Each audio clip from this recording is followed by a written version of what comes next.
So, what's worse, an incel or a murderer? Or are they both bad? Let's talk about that.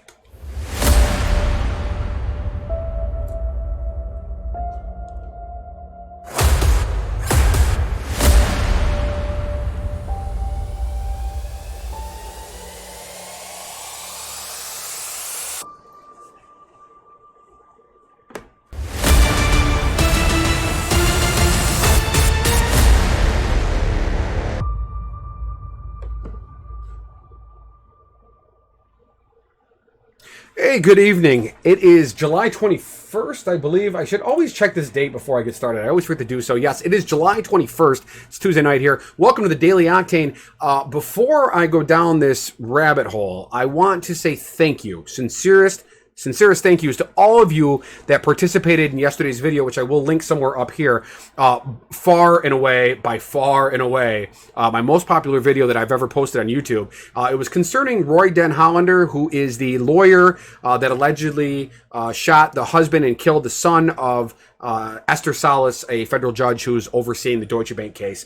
I talked about it last night, and that's actually what I'm going to talk about tonight as well. But I wanted to, before I get started, to thank you guys. I, at this point now, have got 2,368 views, a boatload of comments, a ton of thumbs up. Thank you so much. I had no idea there were so many conspiracy theorists out there, but welcome to my channel. I hope you enjoy the content. If you didn't get a chance to subscribe, make sure you subscribe to the channel. I'll talk about that some more at the end as well. But let's discuss what's going on. First of all, I had some stuff brought to my attention yesterday. After I posted the video and everybody started interacting with this, it was brought to my attention that something happened out in California last week. Now, this was actually brought to my attention before the news even began reporting this. So there was a, let me bring this up on the screen for you here. There was a murder that took place on July 11th at around 4 p.m. This is Pacific time. This attorney, Mark Angelucci, was gunned down at his home. And this is Glenwood Drive. This is a very nice area of Los Angeles, if I believe, or Crestline, California, outside of Los Angeles. I think that's where we're talking about here. Here's the key thing. It is believed the shooter was wearing a FedEx uniform. Now, if you watched last night's video, again, I'm going to link it right here.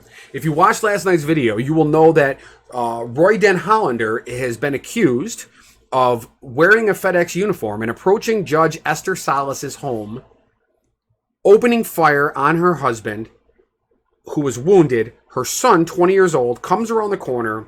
He shoots the son fatally, wounding him and killing him, and then flees the property, drives 120 miles up to the Catskills out of Rockland County, where the judge lived, 120 miles, and then kills himself, leaving a FedEx package on his person.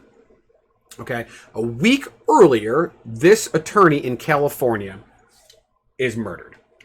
Okay, let's talk about this. Whew. All right, here's the thing. We are to believe that a 72-year-old man, Roy Den Hollander, 72-year-old man, who also, by the way, has terminal cancer. He has melanoma. He knows it's a death sentence. He's already written about it online. He's posted about it. He's going to die. So we are to believe that this 72-year-old lawyer, who is admittedly crazy. I've read some of the stuff that he's written online and some of the videos that he's done. There's no doubt about it. The guy's batshit crazy. However, we are to believe that he flew or drove all the way across the country with a FedEx uniform and a pistol, found this other lawyer's home at 4 o'clock in broad daylight, gunned him down, and got away. And then either drove back across the country or flew back across the country. Now we know he would have to be still in possession of his FedEx uniform and his weapon. Goes to the judge's house in Rockland County, New York. Guns down her husband. Fatally shoots her son.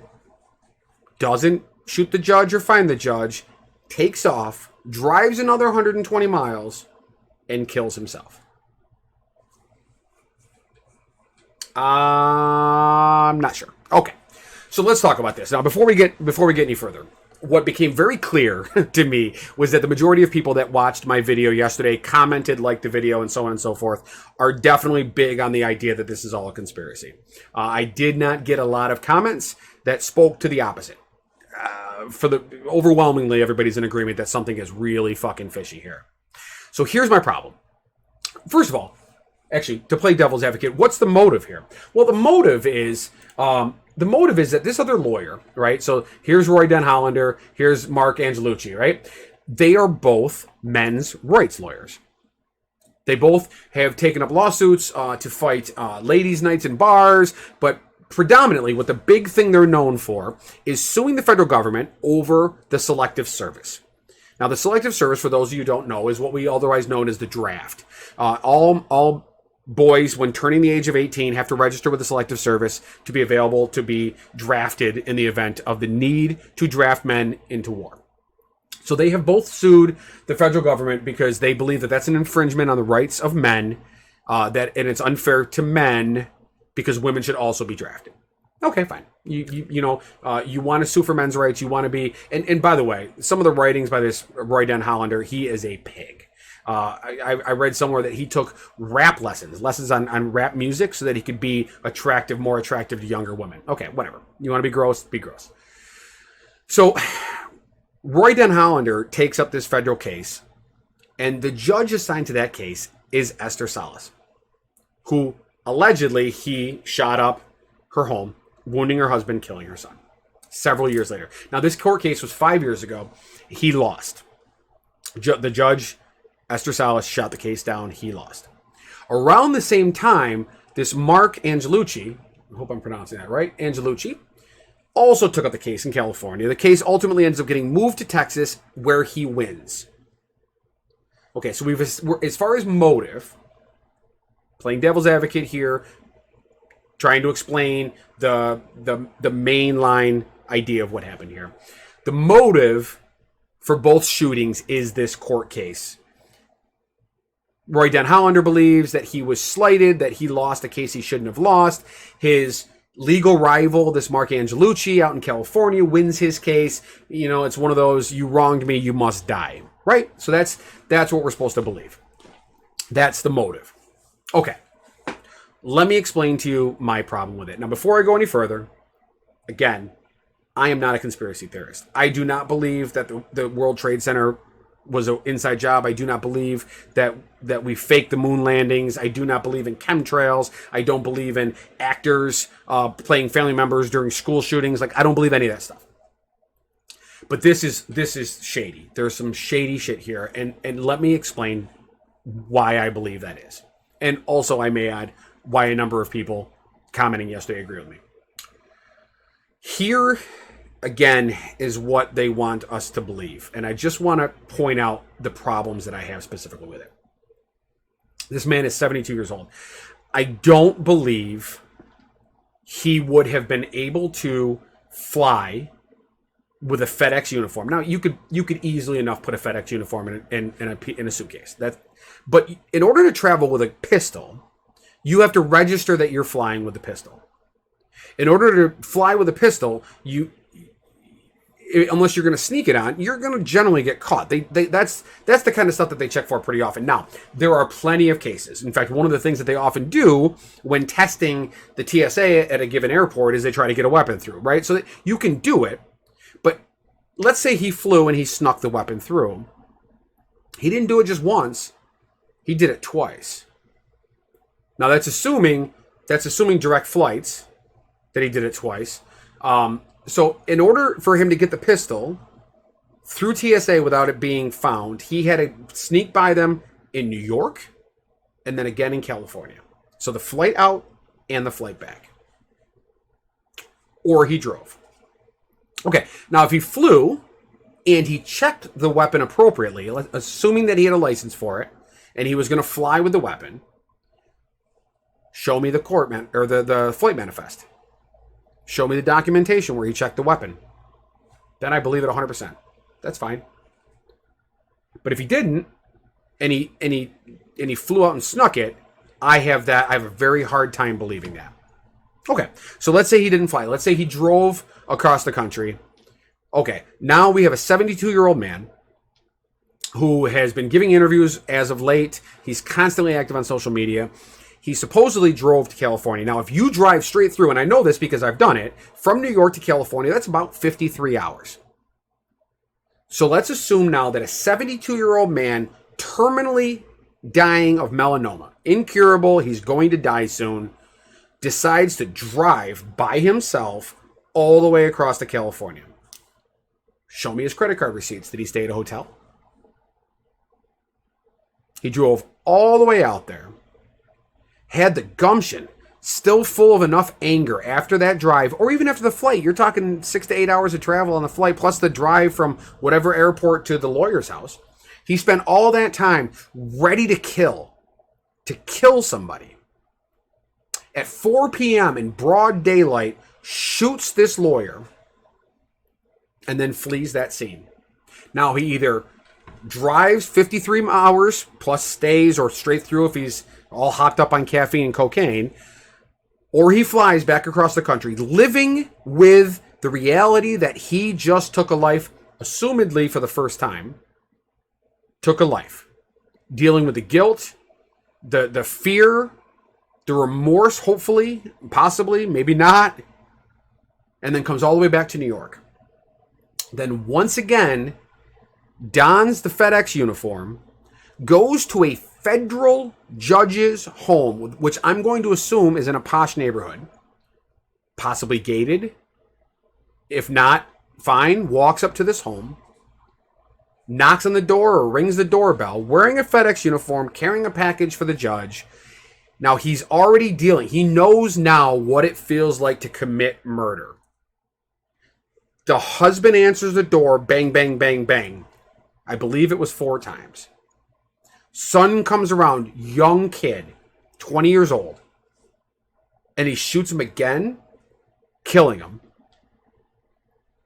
and then flees to drive 120 miles to then kill himself. Now, I have not seen any details as to whether or not he was still wearing the FedEx uniform. They did say that the FedEx package was on his person. But here's where the big issue for me is. I will, for the sake of argument, I will buy into him driving across the country or flying across the country and killing Mark Angelucci. And I'll buy into him driving back across the country or flying back across the country. Now, if this man is depraved enough at that point to go into or go to this judge's home and open fire, he's that depraved. He's that without remorse that he's willing to kill again and does. And I'm assuming at this point, if he shot the judge's husband 4 times, he's assuming he's dead too. So in his mind, he's now committed 3 murders. And his target is the judge. Why'd he leave? The judge was home. The judge was in the basement. Why would he leave? If he's just going to go drive 128 miles, which is about 2 hours, if he's going to go drive 2 hours and just kill himself, why would he leave? If he didn't get the revenge he was looking for, why would he leave? And if he had to go in there and he was trapped, he was going to kill himself anyway. He would just kill himself there. Why would he leave? Now, the flip side of this argument is if there are people out there powerful enough to have actually done this, why would they leave the judge alive? Well, the reason why they would leave the judge alive is because we're assuming these are the same people involved in the Jeffrey Epstein case. Judge Esther Salas is overseeing the Deutsche Bank case for money laundering as part of the Jeffrey Epstein case. Now, Jeffrey Epstein died in jail, supposedly. I don't buy it. Not for 1 second do I buy that Jeffrey Epstein died in jail by suicide. I am convinced, and you will have a hard time convincing me otherwise. How does this man supposedly try to kill himself twice, and there's no footage? He was under suicide watch. Somebody was supposed to be watching that cell with him having no access to anything that would kill himself, and yet he still dies, supposedly self-inflicted.